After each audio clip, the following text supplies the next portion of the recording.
What's good, people? Samurai Lee here, back for another fight talk. It's a big weekend of boxing, UFC. Let's get into it. Anthony Crolla tonight defends his lightweight title against Ismael Barroso, who is a really dangerous opponent. He effectively ended Kevin Mitchell's career. He's undefeated, so it's a big test for Anthony Crolla. Anthony Crolla, he won his title in which was a rematch after he got a draw in the first fight, which I thought he won quite convincingly. So this is a big test for him, and I know he wants to fight the best guys, and he's certainly doing that by fighting Barroso in his hometown of Manchester. He's going to have all the fans behind him. There's a few good fights on the card as well, including Tommy Coyle and one or two others. So it's a big night of boxing in Manchester. And I'm going to stick my neck on the line. I'm going to say Anthony Crolla defends his lightweight title. And I think he'll do it well. I think he's looking great.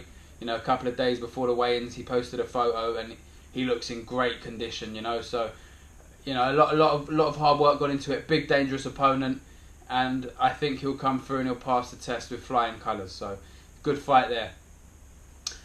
Dereck Chisora challenges against Pulev for the European heavyweight title. You can say so much about this fight. The antics at the weigh-ins yesterday, where Dereck Chisora lost his mind. Someone threw a plastic bottle, and he lost the plot. He went around screaming at people, going for people, and I think it's built the fight up even more now. It's not the first time he's done it. The famous punch up with David Haye after he fought Vitaly Klitschko. So he's definitely got it in his locker to go a bit crazy and just lose the plot, and I think it makes for exciting fights, and people want to tune in now to that fight even more so. Maybe not everyone knows about Pulev, but he's a big dangerous puncher, and he's fought the best. He fought Vladimir Klitschko, which is his only defeat on his record. So he's a very dangerous fighter that a lot of people have been tipping to be a world champion. So it's a tough fight for Dereck Chisora. Dereck Chisora, he's definitely fought the best. He's got David Haye, 2 fights with Tyson Fury, and a Vitaly Klitschko on his record. Okay, admittedly they're all losses. He also lost to Robert Helenius, which was a very contentious decision, one that I believe, and most people believe, he won that fight. So he's done well to sort of regain a reputation in boxing and rebuild himself to get back to the European level. I hope with the last couple of days' actions, pulling down Pulev's head in the press conference and then losing his mind yesterday, I hope that hasn't tainted his chances of a world title fight against someone like Anthony Joshua. Because if he comes through tonight against a very tough Pulev, which I really hope he does, there's talk that he could fight the Anthony Joshua. I was going to say the Anthony Joshua Dominic Brazil winner, but I think that's a foregone conclusion. Anthony Joshua will win that fight with relative ease at the end of June. So tonight, Dereck Chisora has a big fight ahead of him to be European champion. But if he can come through it, there's bigger fights down the line for him. I hope Dereck does it. I hope he looks at his best and just goes out there and gives it his all.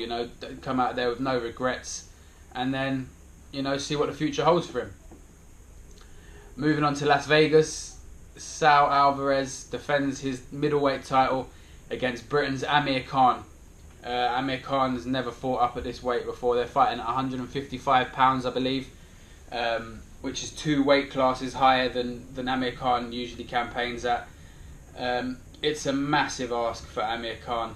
They're both coming off good win streaks. Amir Khan, I believe, has won 5 in a row since a loss to Danny Garcia. Canelo Alvarez, since he lost to Floyd Mayweather, has won 4 in a row. His last fight was Miguel Cotto. So there's no doubt that these two are 2 of the very best in the game. Canelo Alvarez, I think, is obviously he's the big favourite, and rightly so. It's his division, it's his weight class. Amir Khan is moving up to. We saw what happened with the likes of Conor McGregor when he moved up 2 weight classes. So it's very possible something similar could happen in a situation where Amir Khan, he should have the speed advantage, but putting on that much weight for the first time in his career may slow him down, it may hinder him, and we know Canelo Alvarez is a big puncher, so he'll do really well to box and move for 12 rounds. Hopefully he's still got that speed and he carries it up and can move, and if he conserves his energy and boxes well for 12 rounds, it's very possible that Amir Khan could win the fight. You know, he's a big underdog, and I can see how he wins the fight, and as I say, I really hope he does. If he can box and move and use his speed and his foot speed and his head movement and his hand speed, it can be done. You'll do really well to not get caught by Canelo for 12 rounds. That's the biggest worry, because Canelo Alvarez is a big puncher in his own right. I believe Khan will be stopped late on. I hope he can do a job on points. So that's a big fight to look forward to tonight. And I think the winner of it will be the main guy now, with Floyd and Manny both apparently retired. Whether or not they come back is another thing, but they will be the guy that everyone will want to fight, the winner of this. So more than at stake is more than just this world title at stake. The future and the bigger fights down the line for the winner. Tomorrow night, UFC Rotterdam, beautiful city Rotterdam, and you got two big heavyweight fights as the co and the main event. The co-main event, Stefan Struve against Bigfoot Silva. Both have been on quite a bad streak lately. Antonio Bigfoot Silva has lost, or he hasn't won. I think he's won one of his last 6. You know, there's 4 losses. There was a draw in there with Mark Hunt, and it was one victory in there. I think it may have been over Sao Pelele. So he could definitely do with putting a run together. Stefan Struve fighting in Holland. He's lost 3 of his last 4. And he needs to put a streak together. You know, the loser of this fight will be a long way down the pecking order to getting in any big fights again. It's a big fight for both of them. Stefan Struve has the reach. Obviously, his ground game, because of his long limbs, is probably better than Antonio Silva's.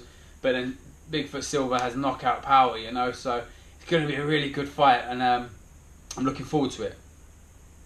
The main event on the card, Alistair Overeem, Andrei Arlovski. What a fight that should be. Overeem's on a really good streak at the minute. He's won 3 in a row. His last fight, he knocked out a technical knockout of Junior Dos Santos. So he's on a streak, you know, and it's no stretch to say if he wins this fight, he could be the #1 contender.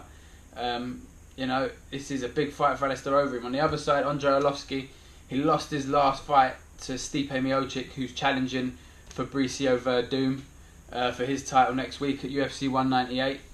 Alistair Overeem, I believe, wins this fight, and then, you know, he may fight. There's other fighters down the line. Cain Velasquez fights Travis Brown at UFC 200. They're talking about that being the winner against the winner of Verdum. But there's a lot of fights going on, a lot of heavyweight bouts, and Overeem wants to get his name back in the mix.